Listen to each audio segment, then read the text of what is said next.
surah. I know I have 2 minutes left, and in this 2 minutes I want to give you a synopsis of just violence in Islam, because now we're dealing with battlefield, and I want, especially the younger brothers and sisters, to understand these things correctly, in line with how it's been understood for centuries.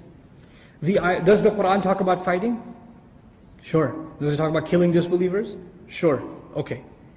Now there are two kinds of approaches. You can have an approach, we have to understand the context in which it was said before we draw lessons from it for our life. Here's the other approach. Allah said it, we should do it. Sounds good. Allah said it, we should do it. It sounds very appealing. And you can find very strong speakers talking about, that's what Allah says. And He says, follow what He says.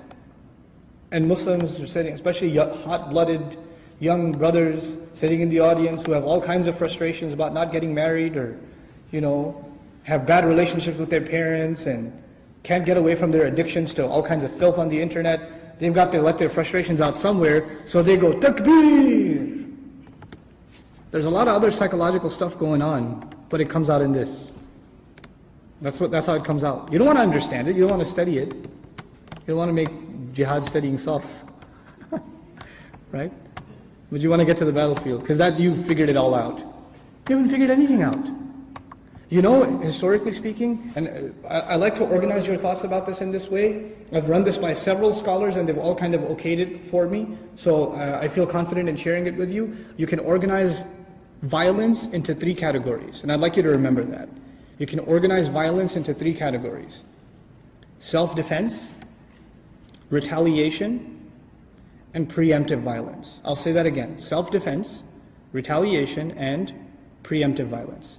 Self-defense, of course, a simple example, somebody invades your home, you're fighting them back to kick them out of your home, or you even kill them. That would be considered self-defense in any country. And you would have the right, you had the right to do that not only in Islam, and if you died doing so, you're a shaheed in Islam, and if you killed them, you're not a wrongdoer, because you were doing that in self-defense.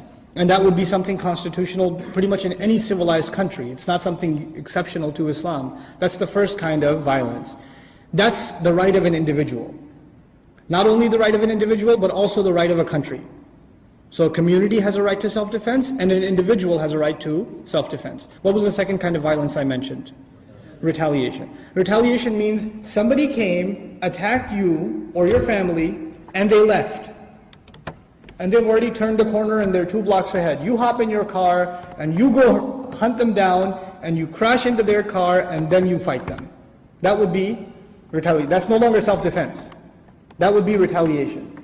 Retaliation in Islamic discourse, among our fuqaha, in tafsir, all over the place, retaliation has been a matter of judicial law. It has never been an individual prerogative. Individuals cannot retaliate.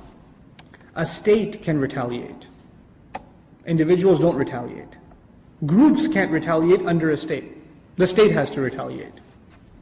And if individuals could retaliate, you know what would happen in Islamic history? Did we ever live as an Islamic civilization where there was a rule of law and government and khilafah and all this stuff? It was there. If it was ever understood that you can do retaliation yourself, then we would never have civilization. It would be the Wild West. Or East in our case, right? So it would just be you go and kill anyone you want to. Hey, because he did something to me. You could retaliate.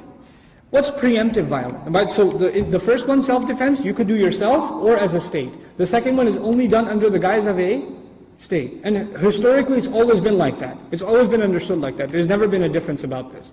The third, what's the third kind of violence? Preemptive. They haven't done anything to you.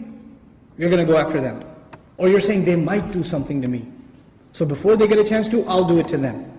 Preemptive strike, they call it in military terms, right? Preemptive strike. Now preemptive strikes do exist in Islamic history and in Islamic discourse among the fuqaha. But also preemptive strikes are only a matter of what? Of the state.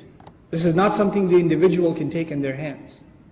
Now, add to all of this, are there punishments in Islam, in the Sharia, that can harm an individual person physically? Sure.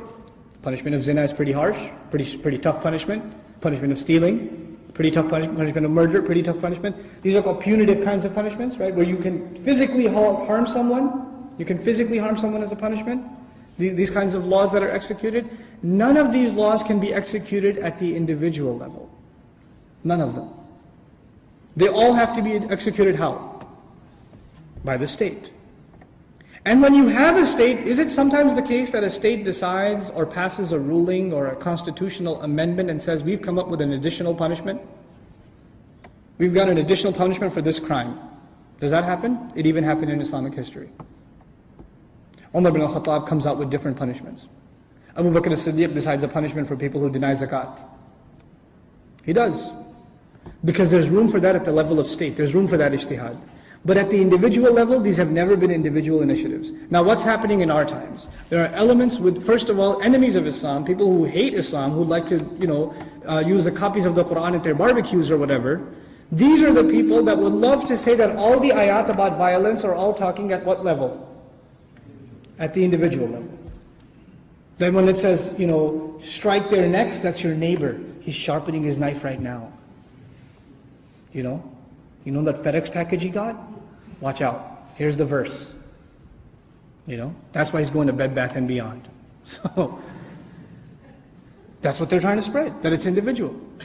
And an element within the ummah, trying to put blogs and lectures and talks and all this stuff, also trying to convince masses of youth that these initiatives are also rightfully for the individual. This is a gross mistake. Because if this is individual, then all laws are individual. And if all laws are individual, then things like, cutting the hand of the thief. Or, the punishment of that Abu Bakr as-Siddiq, he fought those who denied zakah. So your neighbor, you found out somehow, because you've been looking into his tax returns, you found out he didn't give zakat. So you go over one day.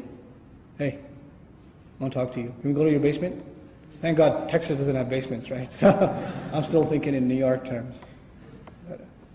You found out somebody stole something.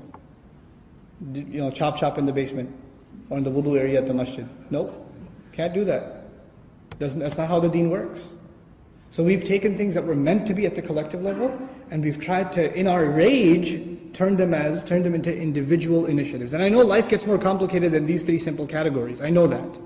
But this is the framework in which we have to organize our thought. This is what it comes under. And this is how, even when this ayah came, I didn't give you the discussions of the fuqaha. I'm closing with this one. We'll talk about the discussions of fuqaha, what to do with prisoners of war, in what situations do we deal with them, what about the ayat in Surah Al-Anfal that came down, why did you forgive them, why did you let them go? We'll study those ayat too. Do those ayat abrogate these ayat, or do these ayat abrogate those ayat? We have to have that conversation also. Right? But whenever they talked about it, you will find, if it's Imam al-Shafi'i talking, or if it's Imam Abu Hanifa talking, Amirul Mu'mineen, Khalifatul Mu'mineen, they're talking about the leader, the head of the state, the khilafah, the ruler, the governing body, never at the individual level, never. I haven't seen it. So this is something we have to get clear about. And one of the reasons I chose this surah is because it lets us talk about this topic and try to get clear our heads about this matter, inshallah ta'ala. If we're not clear about it, we can't clarify it to anybody else. And wallahi, I'm not really concerned about clarifying it to people that are bent on demonizing us, because even if we clarified it to them till we're blue in the face, they wouldn't care. But at the very least, we should be clear about it ourselves. And we should know that people who do certain kinds of acts are out of line from the deen. They're not acceptable, even if they're Muslims, even if they think they're doing it fi sabilillah. May Allah Azza wa Jal give us a correct, honest, sincere understanding of His book. May Allah Azza wa Jal remove confusion from our hearts. May Allah Azza wa Jal guide us by means of His book and commit us to His book and the sunnah of His messenger sallallahu alayhi wa sallam. Barakallahu li wa lakum fil Qur'an al-Hakim wa nafa'ni wa iyyakum bil ayati wa dhikr al-Hakim. Assalamu alaikum wa rahmatullahi wa barakatuh.